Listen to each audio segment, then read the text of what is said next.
Hey, it's Victoria. Welcome back to my channel. Today we're watching episode 15 of ABO Desire. I've seen, I think, the preview clip that comes out over the week and everything. Other than that, I think that, well, obviously, we know that Shouyou is gonna know that he is pregnant, and Mr. WenLang, surprisingly, is gonna find out, I think, about Gaotu.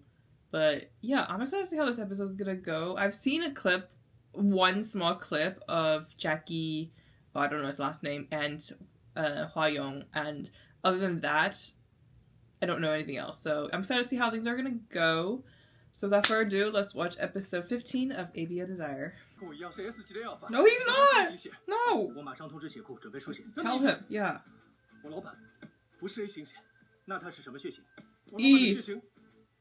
Come on. I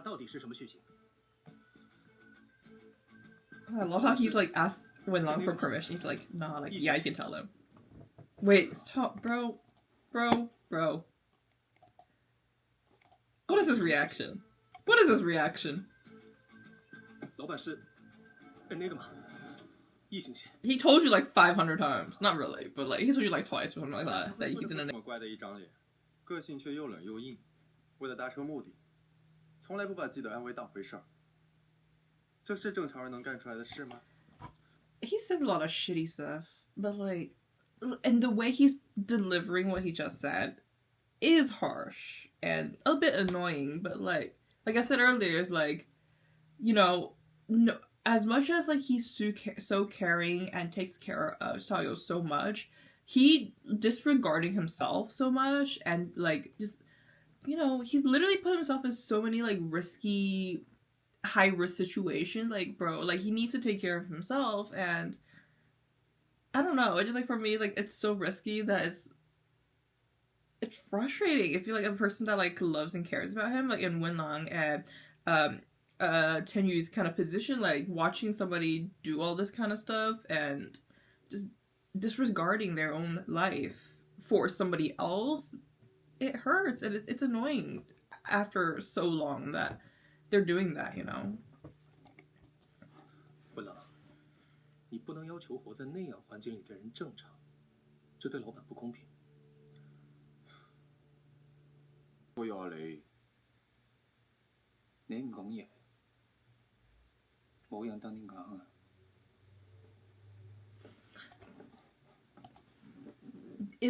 This is the clip that I saw, so I only saw Hua Yong's part, obviously, because people were making compilations of him, like, oh my god, he's so cool, he speaks English, Cantonese, and Mandarin, like, all that kind of stuff, which, yeah, it's cool. I think it's really cool to see other people do that. Obviously, I was born and raised in a family where all three languages is spoken, so, like, for me, it's really normal for us to understand and speak all three kind of dialect and languages, obviously, for those who, like, don't speak Mandarin or only speaks Mandarin, like, it's, like, really cool to see somebody speak a different dialect as well, too. But, yeah, like, I think, like, it's really fun to see. I don't think the actor himself is from a Cantonese-speaking, what's it called? Area. So he's obviously had to learn, so you can hear that it's like there's a very thick accent in it in my ears. But also like different areas of Guangdong and all that kind of stuff. There is like I think different accents of like you can hear this. You can hear like it's all Cantonese, but like if you're from like to me there is a slight different sound. I guess I'm not really sure exactly. I don't interact with people outside of Macau or Hong Kong, so like I don't know. But like I don't think he is from these areas. But yeah, and obviously. The actor himself, I think he's from Hong Kong. The one that plays the cousin. And obviously, I think because him and the author and directors are cousins, they speak Cantonese as well too. But yeah, it's fun to see like all the different languages that he speaks in the series for Hua Yong. But like, yeah, I thought it was funny people were like getting excited to hear that. And honestly, like, we don't hear a lot of people speak Cantonese in, like, BL, obviously. There's one Hong Kong that I've seen. I think there's a few more, but, like, I've only seen one Hong Kong BL. And yeah, so it's fun to hear like the stuff that like, you know, I hear on a daily on like the shows that I watch. Usually I'm watching like Thai or Korean shows, so like you don't really like hear my native tongues, I guess. 比较少看手机，家里那个未婚先孕的 Omega， 你吐成这样，不知道的还以为怀孕的是你。没有。You're so close. You are so fucking close, bro. 请你不要开这种玩笑。I'm gonna fucking cry. I'm gonna cry. I'm genuinely gonna cry. I'm so mad right now. Like, this is not funny. The way he's like, look at Gaotu. He's like, I'm not. 沈总，请你不要开。As he holds his fucking belly. I can't do this. I'm so done. I'm so done with them. Like I said, I'm kind of happy that we got more. It's like I was assuming that we're gonna get a lot more scenes from these through this episode. I'm happy, but at what cost? At what fucking cost? The pain. Oh, Jesus Christ! I have a gift surprise, like the abrupt ending, my throat. But yeah, that is my reaction to episode 50. I had so much fun. Actually, take that back. I did not have fun. Like, once again, I knew we were gonna get a lot of like Gaotu scenes this episode. Like, it just makes sense that Gaotu and WenLang scenes are gonna happen a lot, especially like the preview and all that kind of stuff.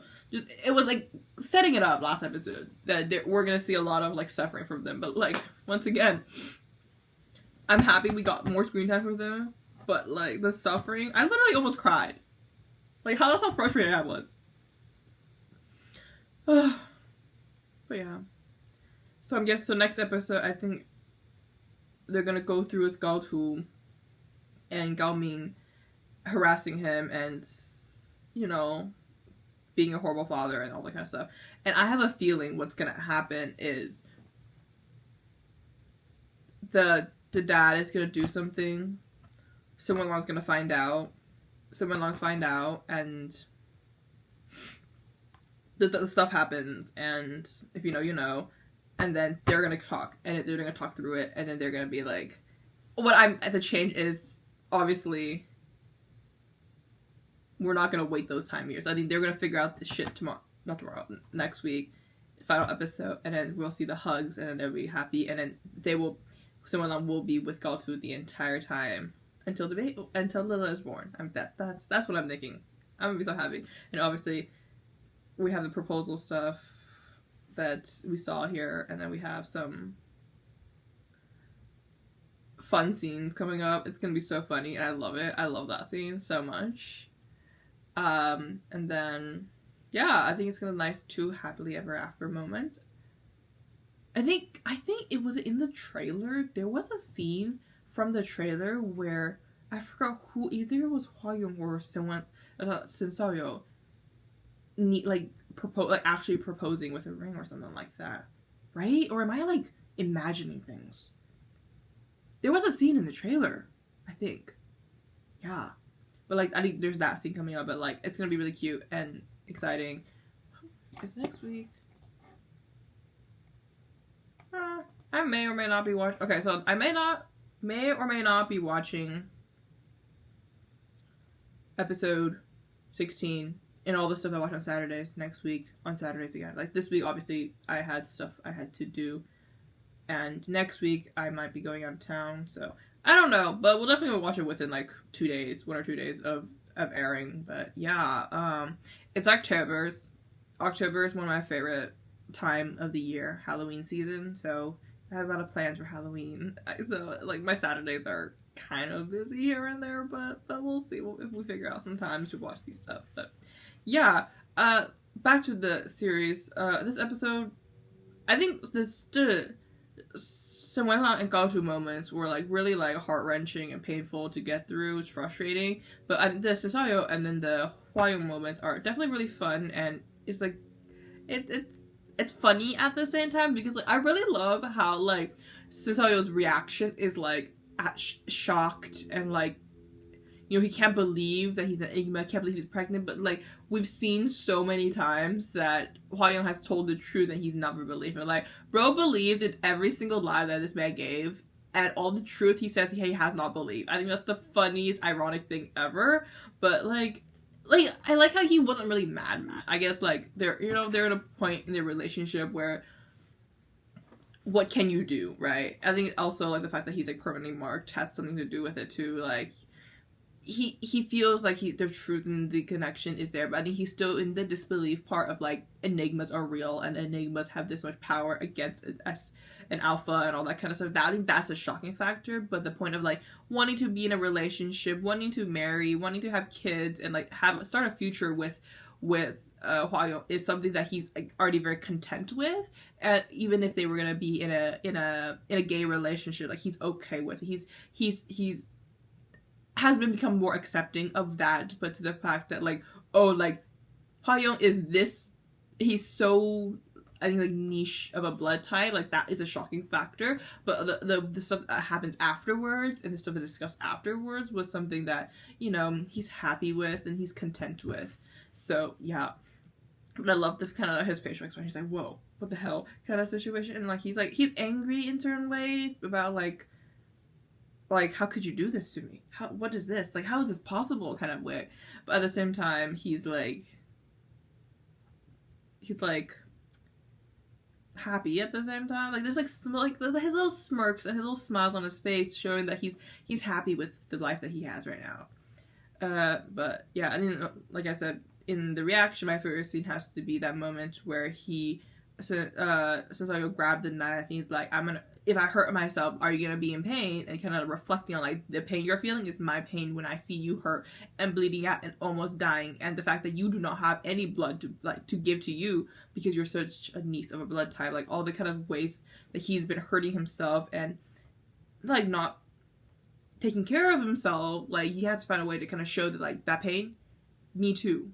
So stop hurting yourself kind of way. And there's a part of me like, you know, like Hua Yong is so like headstrong about so many things that it's gonna take him so much time to learn and process and kind of be able to accept the love. He gives a lot of love to Shouyou, but he does not receive a lot of love, even though Shouyou has presenting that love feeling and those moments of love and care for him. But for him, he's only see that like, I need to do much more to make you stay, make you love me because of his past of never being loved and taken care of.